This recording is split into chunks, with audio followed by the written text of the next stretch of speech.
Ladies and gentlemen, in this video, I'm going to break down my top 5 lessons learned from my first major renovation project.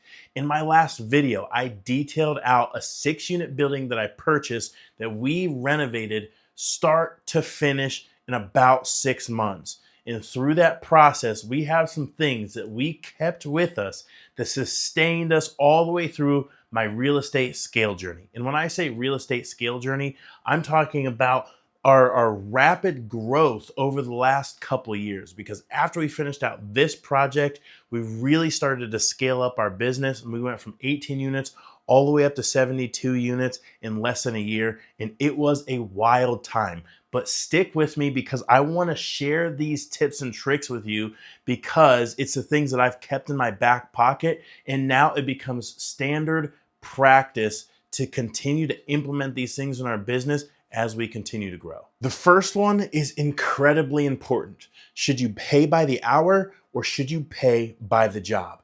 This is going to depend on a number of different things. However, whether you're renovating a single family house or you're renovating something as large as an apartment complex, paying by the job is going to give you the best insight on being able to plan your project. How much is this going to cost up front?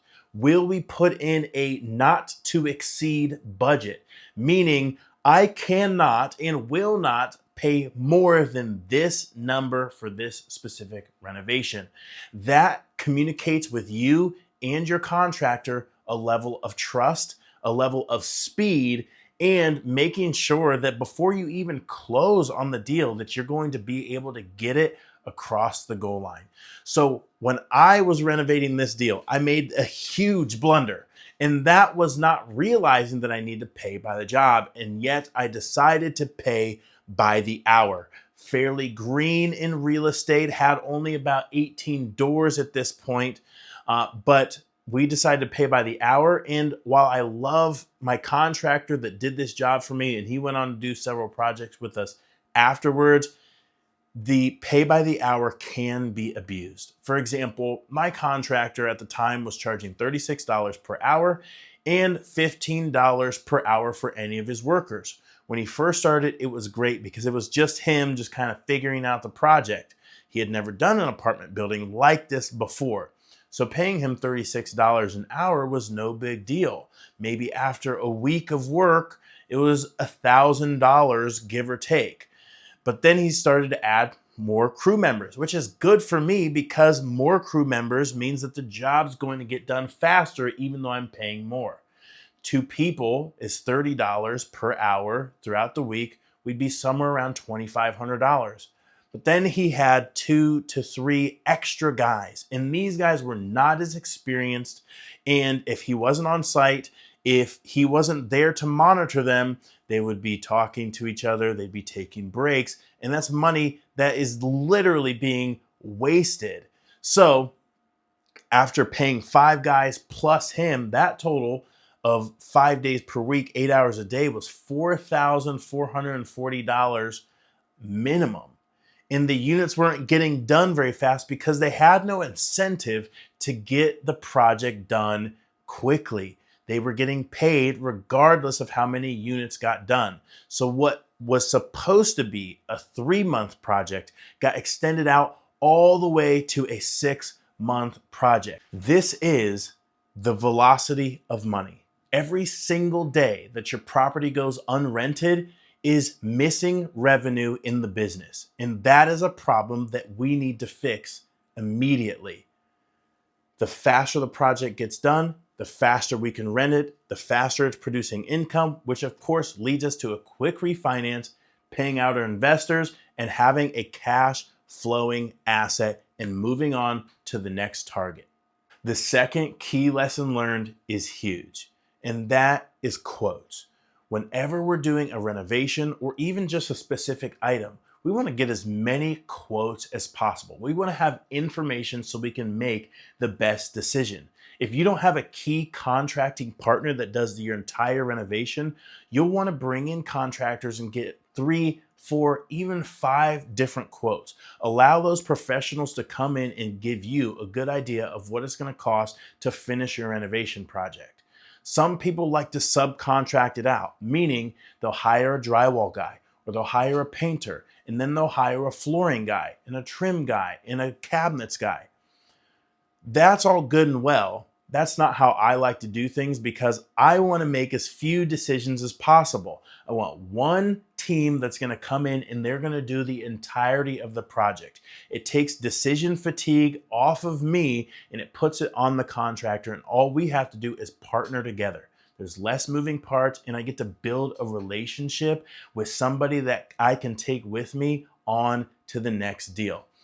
But say you do have that key contracting partner, even with trusted guys, sometimes it's good to bring in another quote just to keep everybody sharp and keep everybody honest, because even our trusted guys can make mistakes. Trust, but verify. Let's make sure we have all the information in the bucket and then we can act decisively. The reason I learned this lesson on this project is because the building is a 2-story building, 3 units on top, 3 units on bottom. The bottom story goes down about 4 feet. So the bottom level is submerged underground. And so when we were doing the demo and we were ripping out the floors, ripping out the walls, we noticed that there was a high level of moisture in the bottom units and in the walls. So we went to, there's moisture getting into the property. So we called waterproofing company after waterproofing company. The first quote I remember specifically, $19,000 to come dig out all the ground around the perimeter of the building, do some waterproofing down in there, put a vapor barrier in, refill the dirt, and get the water away from the property. That's a huge number, and it was going to absolutely explode, blow the bottom out of my renovation budget. So we got another crew in there and another crew and another crew, and the results were the same. It was going to be at least $15,000 to $20,000 to get that project done. However, thinking about it logically, sometimes it's the best, most logical solution that is the one that happens to be the cheapest, which is simply we need to get water away from the building. So what did we do? We put bigger gutters in and we made sure that the downspouts were dug underground, because what we realized when we pulled them up is that they were broken and they were just spilling into the property. So we dug new trenches, laid new pipe for the gutters to get all the way out to the street, and guess what? Our water problem was fixed, and it only cost about $2,500, which is a much better number than $19,000. So getting quotes saves you time because you get all the information, you make the best decision in the moment, and that saves you from having to come back and do it again later because you just trusted one guy that said it needed to be done this way for this much. And this saves you money because you now have negotiating power. You take those quotes, you rack and stack them, you start putting contractors, hey, this guy says he can do it for this much, and this guy says it for this much. Where can we shave some things off while still maintaining the quality of the project? Number 3 has a big dollar signs on it, and it's materials pricing matters.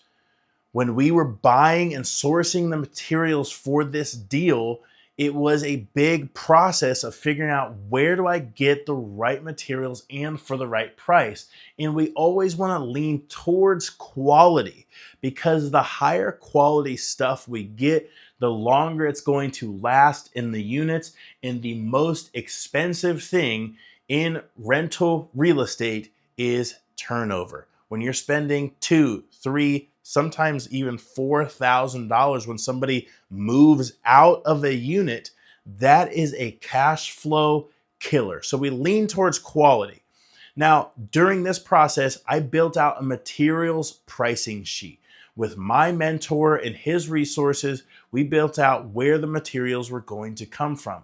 Now, with a materials pricing sheet and keeping track of where we're spending what, this allows us in real time to know exactly what we're going to spend on materials, and when a better deal comes along, we know it and we feel it because we've been tracking it.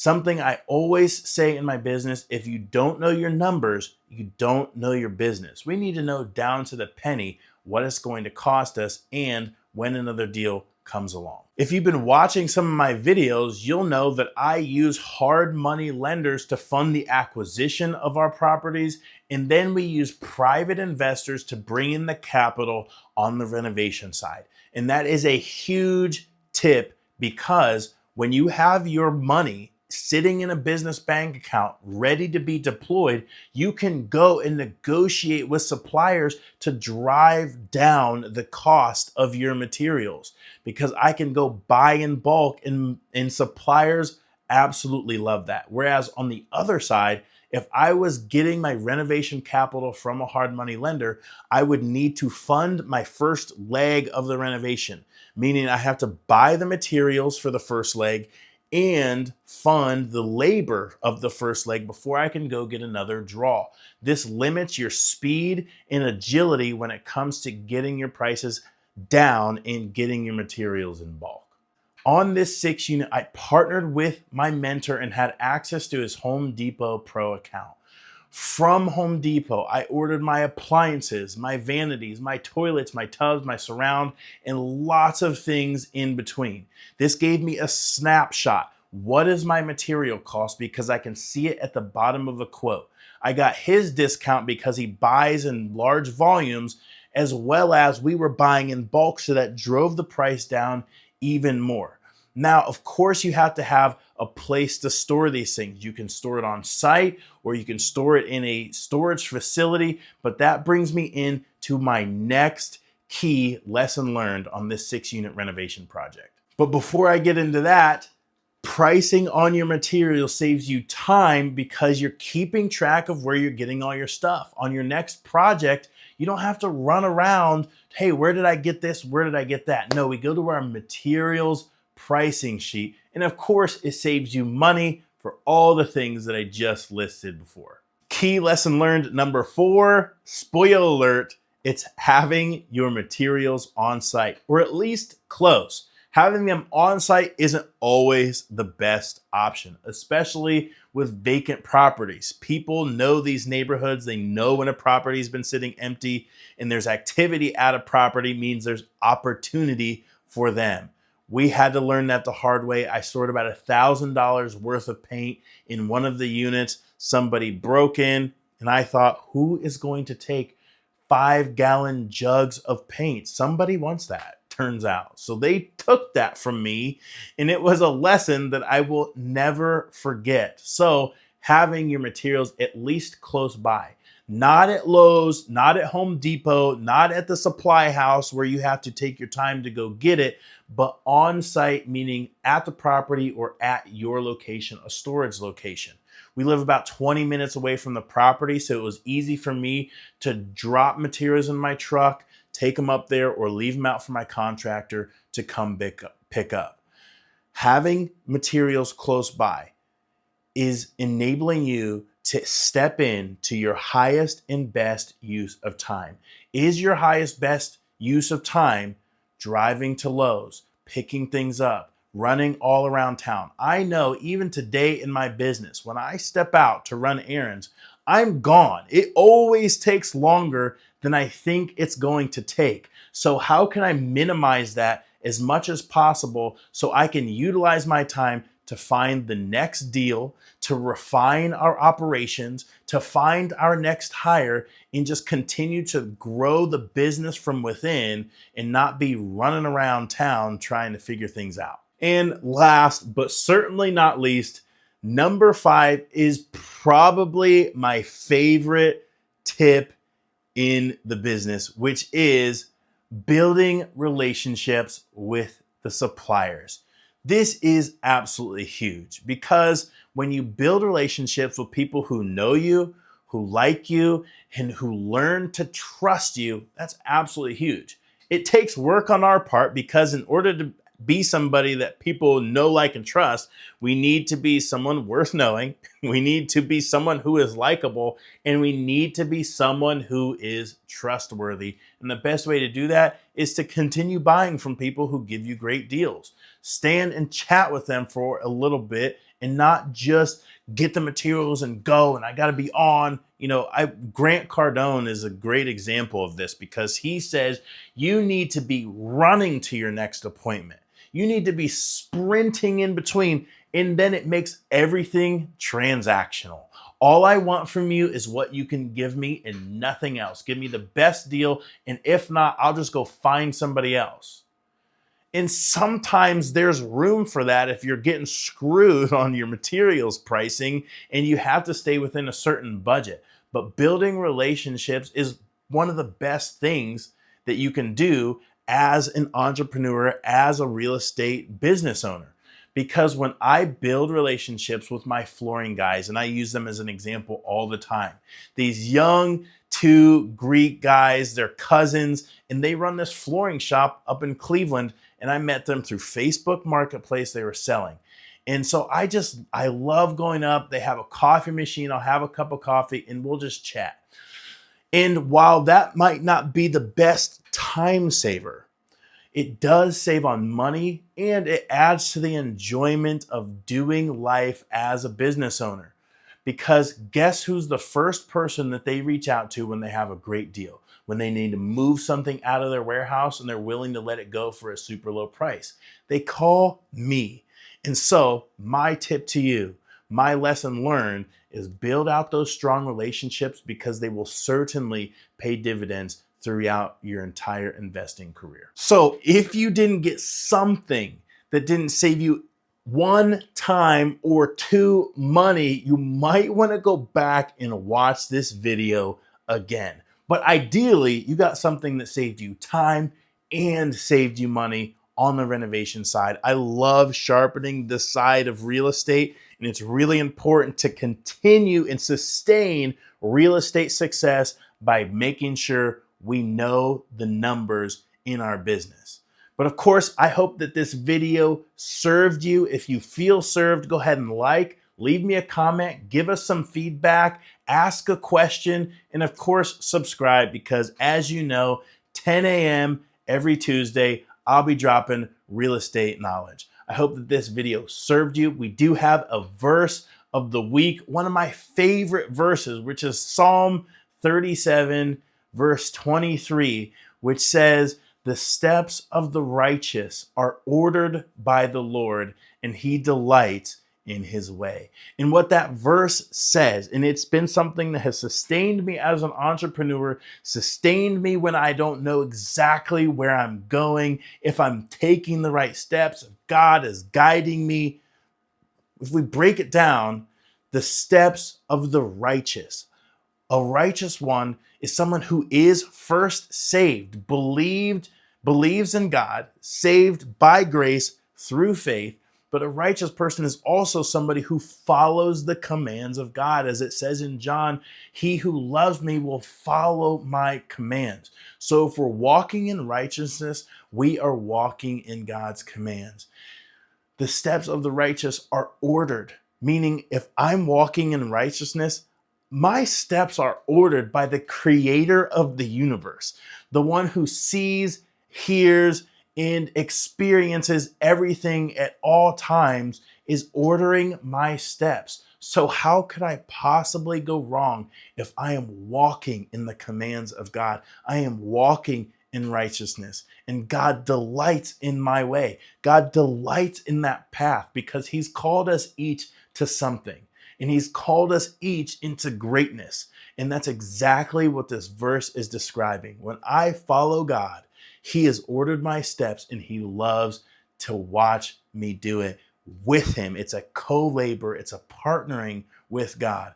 I hope that that verse serves you as well, and keep it with you. Memorize it, because when we keep scripture written on our heart, it will come to us in an instant and just in the nick of time. God bless you and Godspeed.